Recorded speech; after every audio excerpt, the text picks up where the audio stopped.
നമസ്കാരം. ഫാസ്റ്റ് ന്യൂസിലേക്ക് സ്വാഗതം. വിഴിഞ്ഞം വിഷയത്തിൽ ഇപിയെ തള്ളേണ്ട സാഹചര്യമില്ല എന്ന LDF കൺവീനർ ടി.പി. രാമകൃഷ്ണൻ. ഓഹരി കൈമാറ്റം സർക്കാർ അറിയാത്തതാണ് പ്രശ്നമെന്നും ടി.പി. വി.ഡി. സതീശനും രാഹുൽ ഗാന്ധിയും ഉൾപ്പെടെ മറുപടി നൽകണമെന്ന എം.വി. ഗോവിന്ദൻ. അദാനിയുമായി അഭിപ്രായ വ്യത്യാസമുള്ള ഉദ്യോഗസ്ഥയെ മാറ്റിയത് ന്യായമായും സംശയമുണ്ടാക്കിയെന്ന് തോമസ് ഐസക്. CPM കേന്ദ്ര കമ്മിറ്റിയിൽ പങ്കെടുക്കാതെ ഇ.പി. ജയരാജൻ.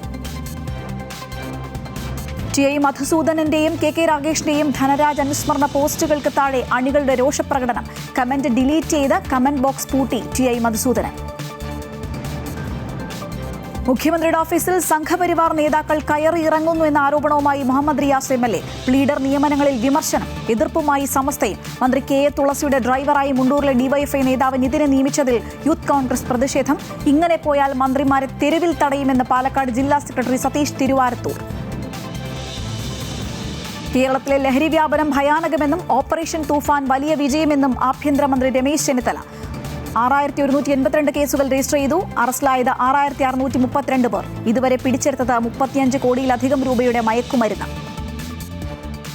ശബരിമല തന്ത്രി സ്ഥാനമൊഴിയാൻ തന്ത്രി കണ്ഠരര് രാജീവന്. ദേവസ്വം ബോർഡിന് കത്ത് നൽകി. സന്നദ്ധത അറിയിച്ചത് സ്വർണ്ണക്കൊള്ളക്കേസിൽ പ്രതിയായതിനു പിന്നാലെ. പകരം മകൻ ബ്രഹ്മദത്തനെ നിയമിക്കണമെന്നും ആവശ്യം.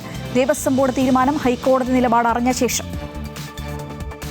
വയനാട് കള്ളാടി മണ്ണിടിച്ചിൽ ദുരന്തത്തിൽ മരിച്ചവരുടെ ആശ്രിതർക്ക് 5 ലക്ഷം രൂപ ധനസഹായം പ്രഖ്യാപിച്ച സർക്കാർ. പരിക്കേറ്റവർക്ക് 2 ലക്ഷം രൂപ വരെ സഹായം നൽകും. അപകട കാരണം പഠിക്കാനും മണ്ണുമാറ്റൽ പരിശോധിക്കാനും വെവ്വേറെ സമിതികൾ. കാണാതായ വിക്രം റാണയ്ക്കായി തെരച്ചിൽ തുടരുന്നു. കണ്ണൂർ പയ്യന്നൂർ ബേബി മെമ്മോറിയൽ ആശുപത്രിയിൽ ചികിത്സാ പിഴവ് മൂലം കുഞ്ഞു മരിച്ചുവെന്ന പരാതി DMO അന്വേഷിക്കുമെന്ന് ആരോഗ്യമന്ത്രി കെ മുരളീധരൻ. മാനേജ്മെന്റിനും ഡോക്ടർമാർക്കുമെതിരെ നടപടി വേണമെന്ന് കുടുംബവും നാട്ടുകാരും. ചികിത്സാ പിഴവ് ആരോപണം നിഷേധിച്ച ആശുപത്രി അധികൃതർ. കോഴിക്കോട് പെരുവയലിൽ പ്രതികളെ പിടികൂടുന്നതിനിടെ പോലീസിന് നേരെ ഗുണ്ടാക്രമണം. തോക്ക് ചൂണ്ടി പന്നിപ്പടക്കമെറിഞ്ഞു. 4 പോലീസുകാർക്ക് പരിക്ക്. ആക്രമണം നടത്തിയത് പ്രവാസി വ്യവസായിയെ തട്ടിക്കൊണ്ടുപോയി മോചനദ്രവ്യം ആവശ്യപ്പെട്ട കേസിലെ പ്രതികളായ വിഷ്ണു, സൽമാൻ, ആട് ഷമീർ, ഡേവിസ് എന്നിവർ. മാവൂർ കുന്നമംഗലം പോലീസ് എത്തി പ്രതികളെ കീഴ്പ്പെടുത്തി. ദേശീയഗീതമായ വന്ദേമാതരം ആലപിക്കുന്നതിനുള്ള മാനദണ്ഡങ്ങളിൽ മാറ്റങ്ങൾ വരുത്തി കേന്ദ്ര ആഭ്യന്തര മന്ത്രാലയം. ഔദ്യോഗിക പതിപ്പായ 6 ചരണമുള്ള വന്ദേമാതരം ഉപയോഗിക്കണം. ആദ്യത്തെ 2 ചരണങ്ങൾ മാത്രം പാടുന്ന മുൻപത്തെ രീതി ഇതോടെ അവസാനിക്കും.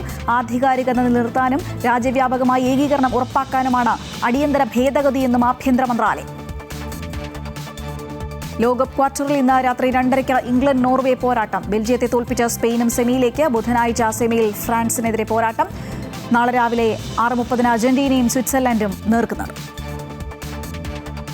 ഫാസ്റ്റ് ന്യൂസ് പൂർണ്ണമാകുന്നു. നമസ്കാരം.